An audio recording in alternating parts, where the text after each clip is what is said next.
श्री संकटनाशन गणेशस्तोत्रम्। नारद उवाच प्रणम्य शिरसा देवं गौरीपुत्रं विनायकम् भक्तावासं स्मरे नित्यमायुष्कामार्थ सिद्धये।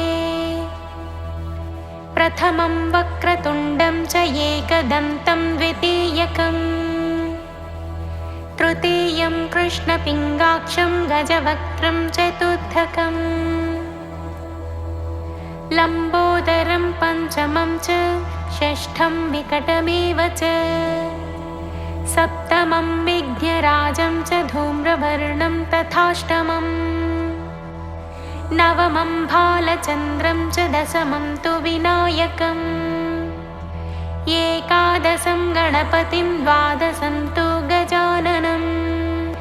द्वादशैतानि नामानि त्रिसन्ध्यं यः पठेन्नरः न च विघ्नभयं तस्य सर्वसिद्धिकरं परम्। विद्यार्थे लभते विद्यां धनार्थे लभते धनम् पुत्रार्थे लभते पुत्रान् मोक्षार्थे लभते गतिम्। जपेत् गणपतिस्तोत्रं षड्भिर्मासैः फलं लभेत् संवत्सरेण सिद्धिं च लभते नात्र संशयः। अष्टभ्यो ब्राह्मणेभ्यश्च लिखित्वा यः समर्पयेत् तस्य विद्या भवेत् सर्वा गणेशस्य प्रसादतः। इति श्रीनारदपुराणे संकष्टनाशनं नाम गणेशस्तोत्रम्। आदिदेव नमस्तुभ्यं प्रसीद मम भास्कर। दिवाकर नमस्तुभ्यं प्रभाकर नमोऽस्तुते। एहि सूर्यसहस्रांशो तेजोरासे जगत्पते अनुकम्पय मां प्रीत्या गृहाणार्घ्यं दिवाकर। नमः सवित्रे जगदेकचक्षुषे जगत्प्रसूतिस्थितिनाशहेतवे त्रयीमयाय त्रिगुणात्मधारिणे विरिञ्चि नारायण शङ्करात्मने। श्रीमित्राय नमः। श्रीरवये नमः। श्रीसूर्याय नमः। श्रीभानवे नमः। श्रीखगाय नमः। श्रीपूष्णे नमः।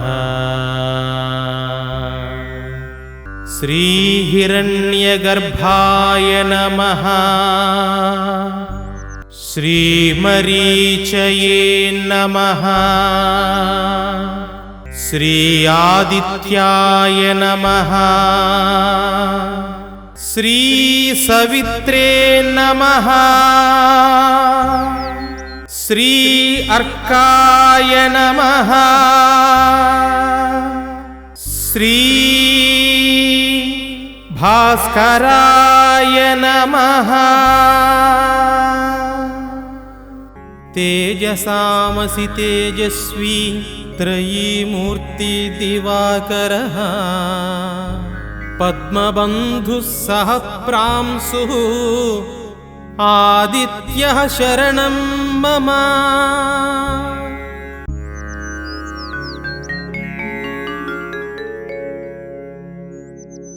आदिदेव नमस्तुभ्यं प्रसीद मम भास्कर। दिवाकर नमस्तुभ्यं प्रभाकर नमोऽस्तु ते। सप्ताश्वरथमारूढं प्रचण्डं कश्यपात्मजं श्वेतपद्मधरं देवं तं सूर्यं प्रणमाम्यहम्। लोहितं रथमारूढं सर्वलोकपितामहं महापापहरं देवं तं सूर्यं प्रणमाम्यहम्। त्रैगुण्यं च महासूरं ब्रह्मविष्णुमहेश्वरं महापापहरं देवं तं सूर्यं प्रणमाम्यहम्। बृंहितं तेजसां पुञ्जं वायुराकाशमेव च प्रभुस्त्वं सर्वलोकानां तं सूर्यं प्रणमाम्यहम्। बन्धूकपुष्पसङ्काशं हारकुण्डलभूषितम् एकचक्रधरं देवं तं सूर्यं प्रणमाम्यहम्। तं सूर्यं लोककर्तारं महातेजः प्रदीपनं महापापहरं देवं तं सूर्यं प्रणमाम्यहम्। श्रीविष्णुं जगतां नाथं ज्ञानविज्ञानमोक्षदं महापापहरं देवं तं सूर्यं प्रणमाम्यहम्। सूर्याष्टकं पठेन्नित्यं ग्रहपीडप्रणाशनम् अपुत्रो लभते पुत्रं दरिद्रो धनवान् भवेत्। अमिषं मधुपानं च यः करोति रवेद्धिने सप्तजन्म भवेद्रोगी जन्म जन्म दरिद्रता। स्त्रीतैलमधुमांसानि ये त्यजन्ति रवेर्धिने न व्याधिशोक दारिद्र्यं सूर्यलोकं स गच्छति।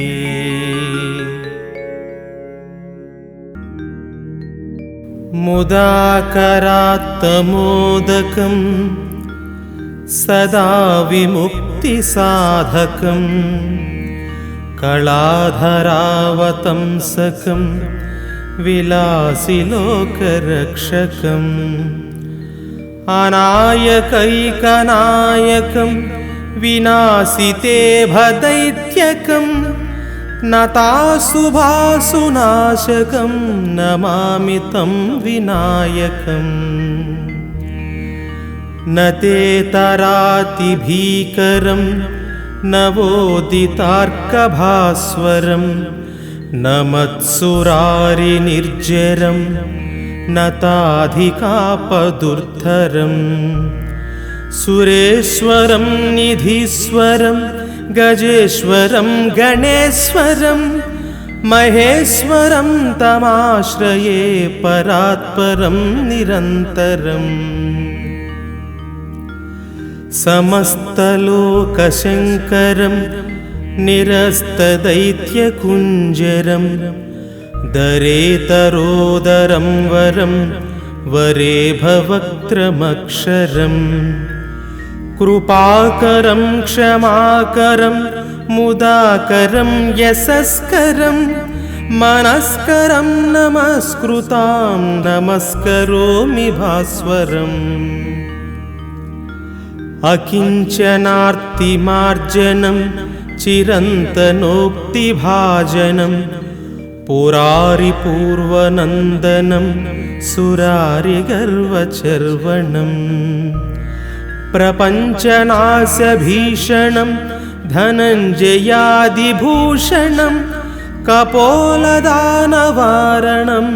भजे पुराणवारणम् नितान्तकान्तदन्तकान्तिमन्तकान्तकात्मजम् अचिन्त्यरूपमन्तहीनमन्तराय कृन्तनम् हृदन्तरे निरन्तरं वसन्तमेव योगिनां तमेकदन्तमेव तं विचिन्तयामि सन्ततम् महागणेश पञ्चरत्नमादरेण योऽन्वहम् प्रजल्पति प्रभातकी हृदि स्मरन् गणेश्वरम् अरोगतामदोषतां सुसाहितीं सुपुत्रतां समाहितायुरष्टभूतिमभ्युपैति सोचिरात् इति श्रीमत्शङ्कराचार्यकृत श्रीगणेशपञ्चरत्नस्तोत्रं सम्पूर्णम्। ॐ श्री आदित्यद्वादशनामस्तोत्रम्।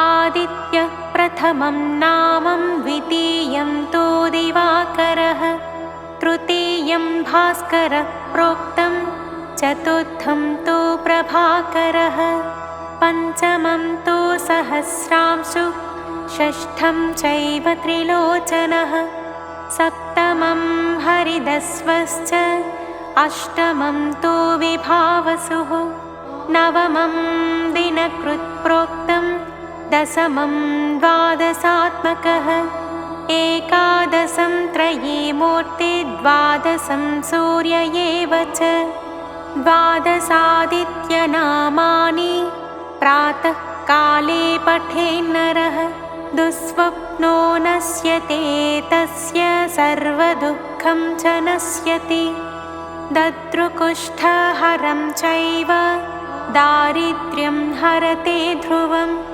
सर्वतीर्थकरं चैव सर्वकामफलप्रदं यः पठेत् प्रातरुत्थाय भक्त्या स्तोत्रमिदं नरः सौख्यमायुस्तथारोग्यं लभते मोक्षमेव च।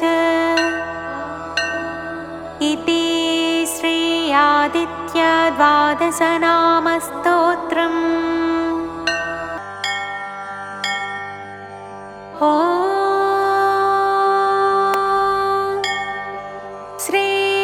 श्रीभास्करस्तुतिः युधिष्ठिरकृतं त्वं भानो जगतश्चक्षुस्त्वमात्मा सर्वदेहिनां त्वं योनिः सर्वभूतानां त्वमाचारक्रियावता त्वं गतिः सर्वसांख्यानां योगिनां त्वं परायणम् अनावृतार्गलद्वारं त्वं गतिस्त्वं मुमुक्षता त्वया सन्धार्यते लोकस्त्वया लोकप्रकाश्यते त्वया पवित्रे क्रियते निर्वाजं पायते त्वया त्वामुपस्थाय काले तु ब्राह्मणा वेदपारगाः स्वशाखा विहितैर्मन्त्रैरर्चं तृषीगणाचितम् तव दिव्यं रथं यान्तमनुयां देवराधिनः सिद्धचारणगन्धर्वा यक्षगुह्यकपन्नगाः त्रयस्त्रिंशश्च वै देवास्तथा वैमानिका गणाः सोपेन्द्राः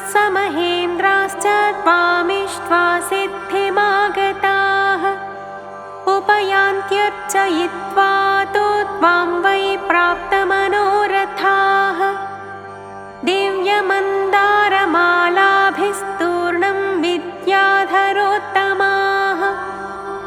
गुह्या पितृगणाः सप्त ये दिव्या ये च मानुषाः ते च पूजयित्वा त्वामेव गच्छन्त्यासु प्रधानताम् वसवो मरुतो रुद्रा ये च साध्या मरीचिपाः वालखिल्यादयः सिद्धा श्रेष्ठत्वं प्राणिनां गताः सब्रह्मकेषु लोकेषु सप्तस्वप्यखिलेषु च न तद्भूतमहं मन्ये यदर्कादतिरिच्यते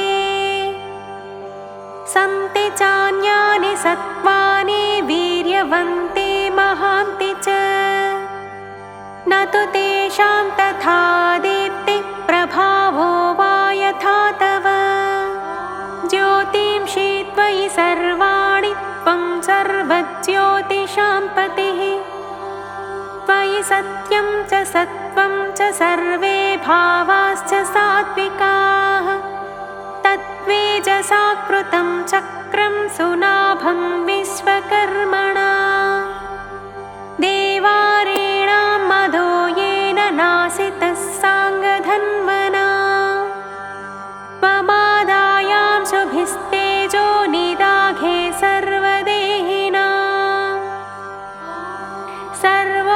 सर्वौषधिरसानां च पुनर्वर्षासु मुञ्चसे तपं त्यन्ये दहं त्यन्ये गज्जं त्यन्ये तथा घनाः विद्योतं ते प्रवर्षन्ते तव प्रावृषेरस्मयः न तथा सुखयत्यग्निर्न प्रावारानकम्बलाः शीतवातादितं लोकं यथा तव मरीचयः त्रयोदशद्वीपवतीं गोभिर्भासयने महीं त्रयाणामपि लोकानां हितायैकः प्रवर्तसे तव यद्युदयो न स्यादं दं जगदिदं भवेत् न च धर्मार्थकामेषु प्रवर्तेरन्मनीषिणः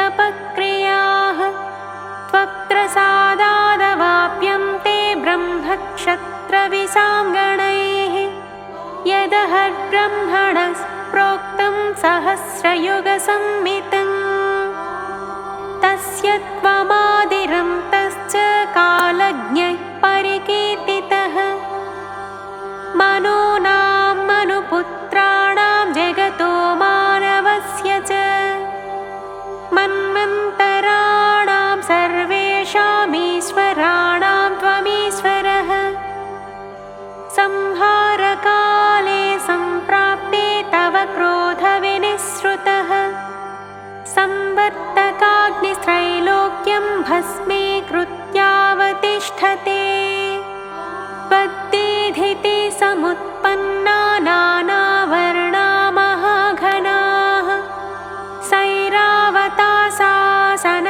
कुर्वन्त्या भूतसम्प्लवम् कृत्वा द्वादशधात्मानं द्वादशादित्यतां गतः संहृत्यैकार्णवं सर्वं त्वं शोषयसि रश्मिभिः त्वामिन्द्रमाहुस्त्वं रुद्रस्त्वं विष्णुस्त्वं प्रजापतिः त्वमग्निस्त्वं मनःसूक्ष्मं प्रभुस्त्वं ब्रह्म शाश्वतम् त्वं हंस सविता भानुरंशुमाली वृषा कपिः विवस्वान्मिहिरः पूषा मित्रो धर्मस्तथैव च सहस्ररश्मिरादित्यस्तपनस्त्वं गवाम्पतिः मार्तण्डोर्को रविः सूर्य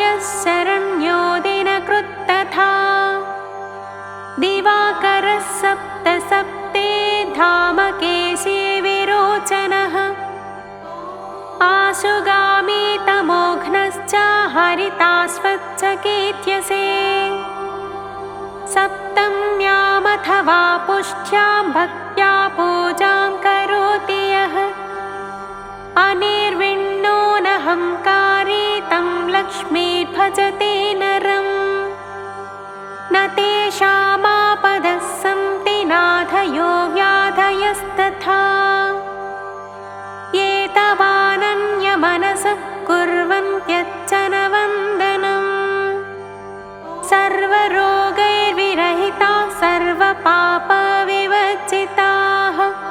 त्वद्भावभक्त्या सुखिनो भवन्ते चिरञ्जीविनः त्वं ममापन्नकामस्य सर्वातिथ्यं चिकीर्षतः अन्नमन्नपते दातुमभित श्रद्धयार्हसे ये च तेऽनुचराः सर्वे पादोपान्तं समाश्रिताः माठरारुणदण्डाद्यास्तां वन्दे सनिक्षुभान् शुभया सहिता मैत्रेयाश्चान्या भूतमातरः ताश्च सर्वा नमस्यामि पातुं मां शरणागतम्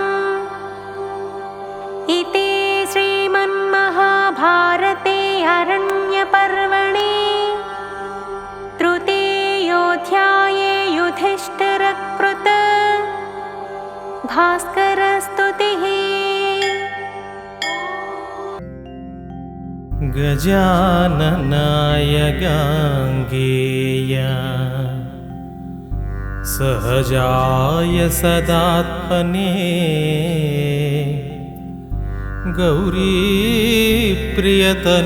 गौरीप्रियतनूजाय गणेशायास्तु मङ्गलम् नागयज्ञोपवीदाय नतविघ्नविनाशिने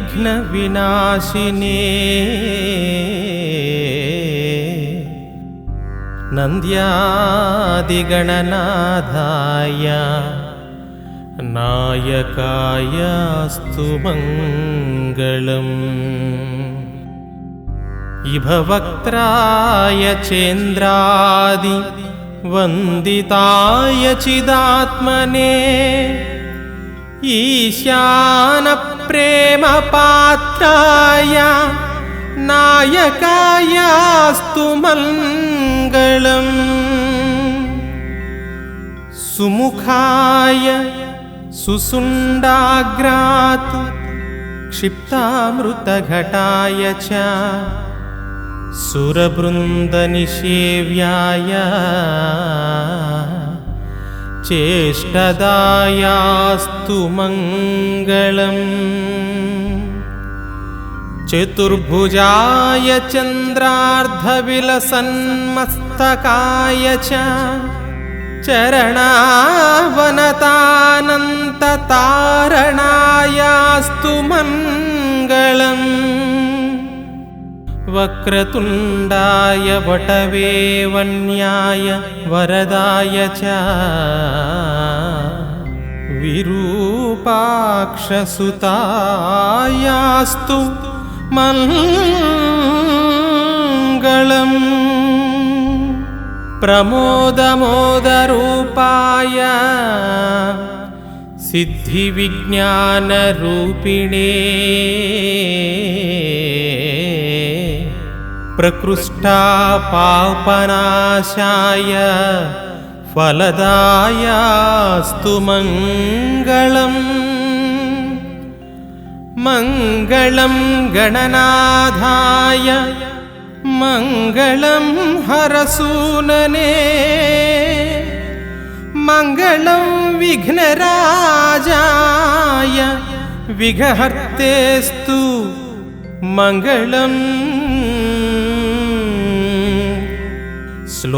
श्लोकाष्टकमिदं पुण्यं मङ्गलप्रदमादरात् पठितव्यं प्रयत्नेन సర్వవిఘ్న నివృత్తయే.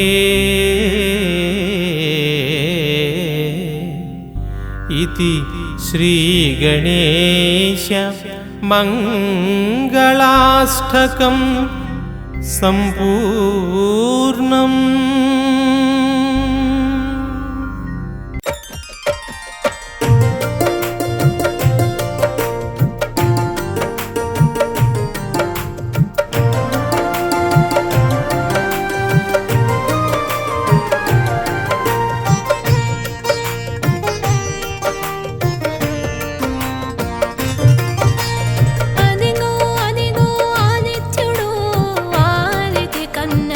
సుతుడు అదిగో అదిగో ఆదిత్యుడు, ఆదితి కన్న ప్రియ సుతుడు, సప్తాశ్వముల శోభితుడు, కన్నుల వెలిగే ఘన విపుడు, సప్తాశ్వముల శోభితుడు, కన్నుల వెలిగే ఘన విపుడు. నారాయణ సూర్య నారాయణ ఆదిత్య రూప నారాయణ, దినకర తేజ దివాకర పరమ ప్రకాశ ప్రభాకర.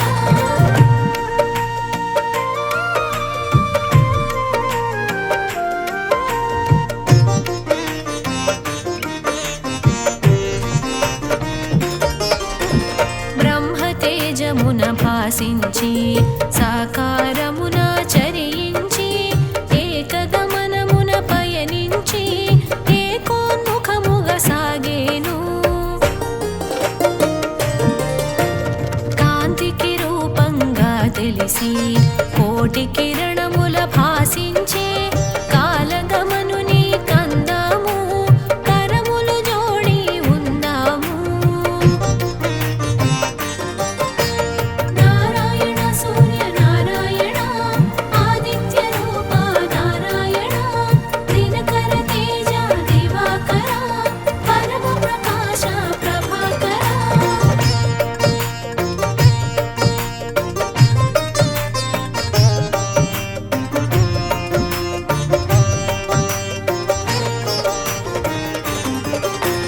కాలచక్రమున కదలాడే కాశ్యపేయుని కనరండి, కర్మ సాక్షిగా కనిపించే కనుల మాటను కనరండి.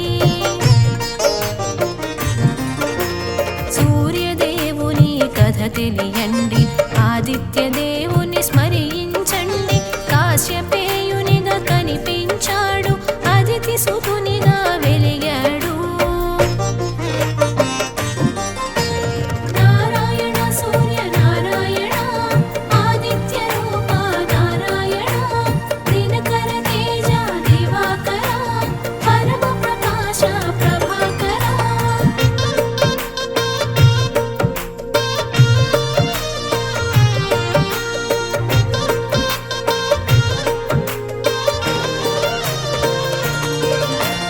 సాకారమున చరిస్తూ సర్వ జగతిని పాలిస్తూ జగతిని జాగృతి చేశాడు, చైతన్యము తానై శోభించాడు. విశ్వతేజమై వెలిగాడు, విష్ణు తత్వమును చాటాడు, చైతన్యానికి సారథిగా సకల జగతిని చుట్టాడు. నారాయణ సూర్య నారాయణ ఆదిత్య రూప నారాయణ, దినకర తేజ దివాకర పరమ ప్రకాశ ప్రభాకర.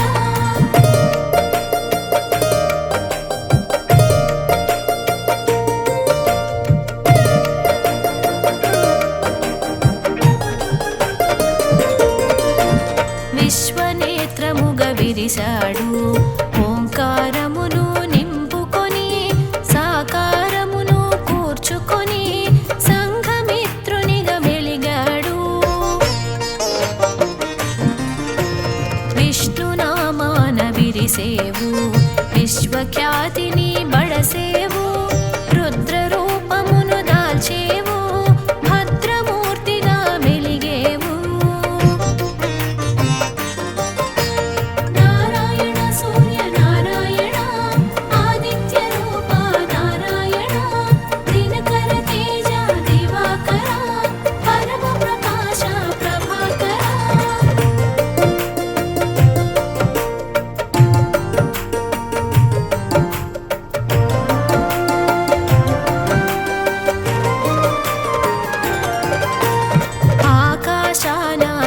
పయనం నదీ గమనముల నిర్దేశం నియమ పాలనా నీ తత్వం అవని జనులకు శుభశకునం ప్రకృతి చక్రం తిరుగాడ ఉడమిని జలమును గ్రహించి వర్షముగా మరి కురిపించి పంటకు ప్రాణం పోశావు నారాయణ సూర్య నారాయణ ఆదిత్య రూప నారాయణ దినకర తేజ దివాకర పరమ ప్రకాశ ప్రభాకర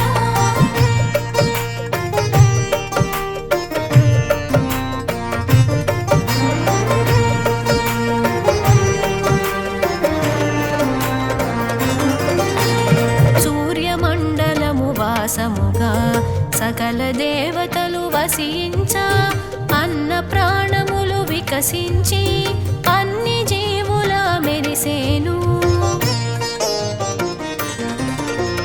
కడలితో స్నేహం చేశావు కలువకు మిత్రుడవైనావు కోటి ప్రభల కనిపించావు కనువిప్పు కాంతుల మెరిసావు నారాయణ సూర్య నారాయణ ఆదిత్య రూప నారాయణ దినకర తేజ దివాకర పరమ ప్రకాశ ప్రభాకర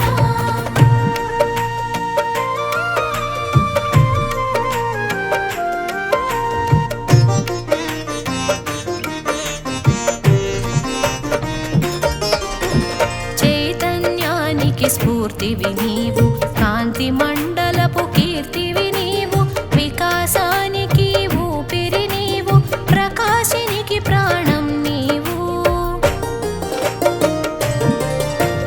కాలచక్రము నిను కూడా ధర్మచక్రముగా మెలిగితివి మూడు కాలముల ముచ్చటగా సంధ్యను కూడి మెలిగితివి నారాయణ సూర్య నారాయణ ఆదిత్య రూప నారాయణ దినకర తేజ దివాకర పరమ ప్రకాశ ప్రభాకర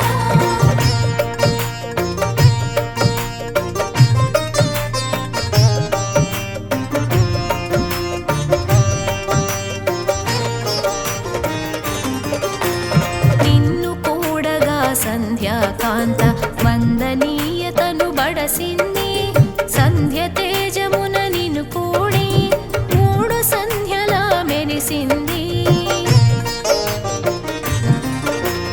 అంతరిక్షము ఆద్యుడవు గ్రహమండలమున రారాజువు పాడి పంటలకు నువ్వు ప్రాణం రేయి పగలుకు నువ్వు మూలం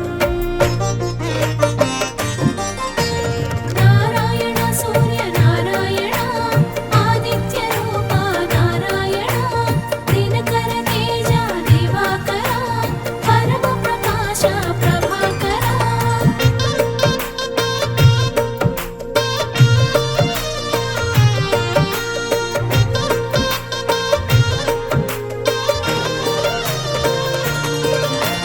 వెలుగు రూపము దాల్చినది విశ్వనేత్రమై వెలిగినది శివహరి తేజము శోభించా సూర్యనామమున తెలిసినది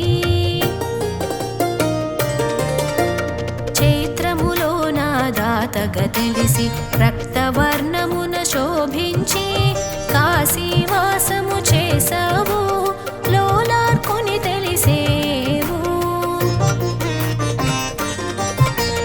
నారాయణ సూర్య నారాయణ ఆదిత్య రూప నారాయణ దినకర తేజ దివాకర పరమ ప్రకాశ ప్రభాకర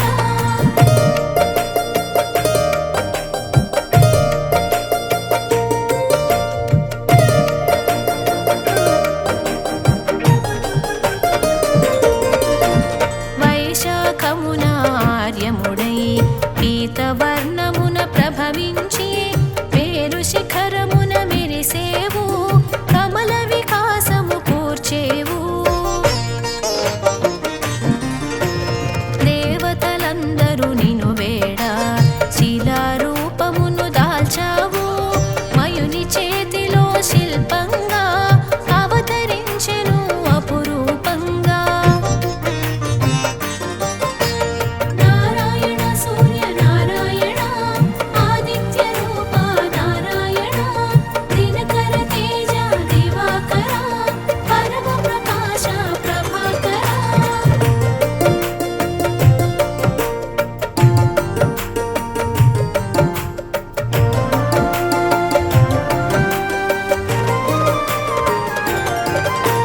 శిఖండముల అస్త్రములై సుర సైన్యమున శోభించి అసుర సైన్యమును హతమార్చి అమరావతిని చేకూర్చే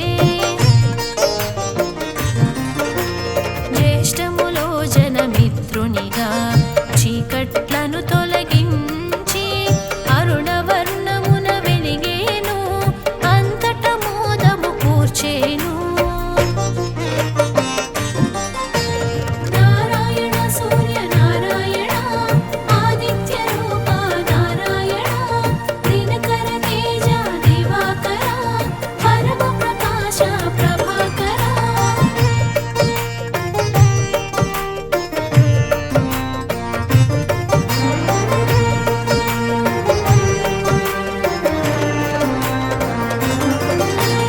ఉపాసనయే ఉపాయంగా సాంబుడు నిన్ను సేవించా ఆరోగ్యము సమకూర్చావు శాపముక్తుని చేశావు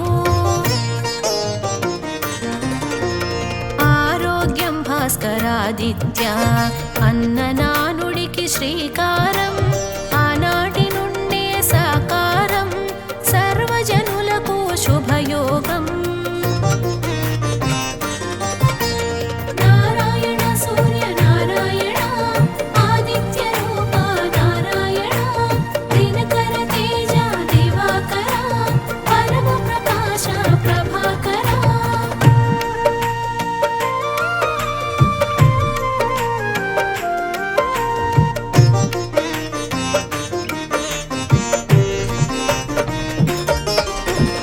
ఆషాఢంలో అరుణుడవు శ్యామవర్ణపు వరుణుడవు కాశీలోన కొలువైనావు ద్రౌపదాత్యునిగా తెలిసేవు ఆ రూపమున నిను కొలువా ఆకలి బాధలు తీర్చేవు అమృతత్వమును కురిపించి అండగా ఎన్నడు నిలిచేవు నారాయణ సూర్య నారాయణ ఆదిత్య రూప నారాయణ దినకర తేజ దివాకర పరమ ప్రకాశ ప్రభాకర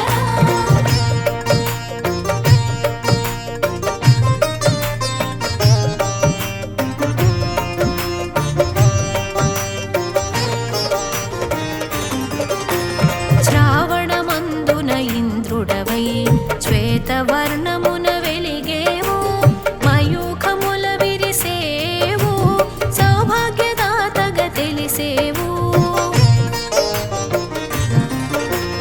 అంశుమాలిగా నిన్ను తెలియా అభయప్రదాతగా నువ్వు విరియా ఆది వ్యాధులను అణచేవు ఆరోగ్య సర్వము ఒసగేవు నారాయణ సూర్య నారాయణ ఆదిత్య రూప నారాయణ దినకర తేజ దివాకర పరమ ప్రకాశ ప్రభాకర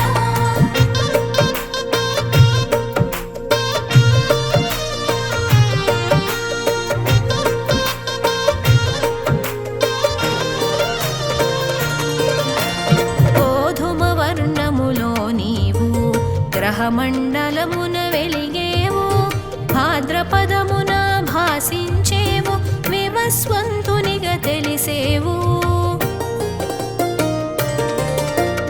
ఆశ్వయుజమున గుపించి త్వష్టరూపుడై తెలిసేవు విచిత్ర వర్ణముల శోభించి త్వష్టాదిత్యునిగా వెలిగేవు నారాయణ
ప్రభవించి భగనామమున భాసించేవు రక్తవర్ణమున రాజిల్లేవు విమలాదిత్యునిగా వెలిగేవు సోముని ఓలే చల్లదనముతో శివుని ఓలే శుభములు కూర్చుచు దివ్య శోభతో దర్శనమిచ్చి దుఃఖములను తొలగించేవు నారాయణ సూర్య నారాయణ ఆదిత్య రూప నారాయణ దినకర తేజ దివాకర పరమ ప్రకాశ ప్రభాకర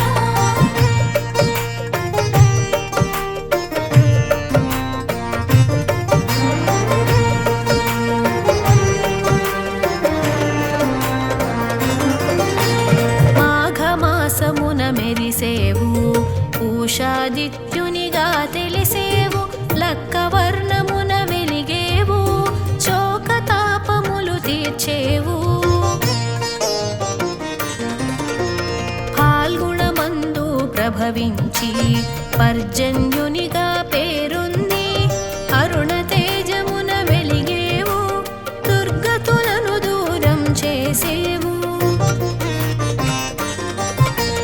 నారాయణ సూర్య నారాయణ ఆదిత్య రూప నారాయణ దినకర తేజ దివాకర పరమ ప్రకాశ ప్రభాకర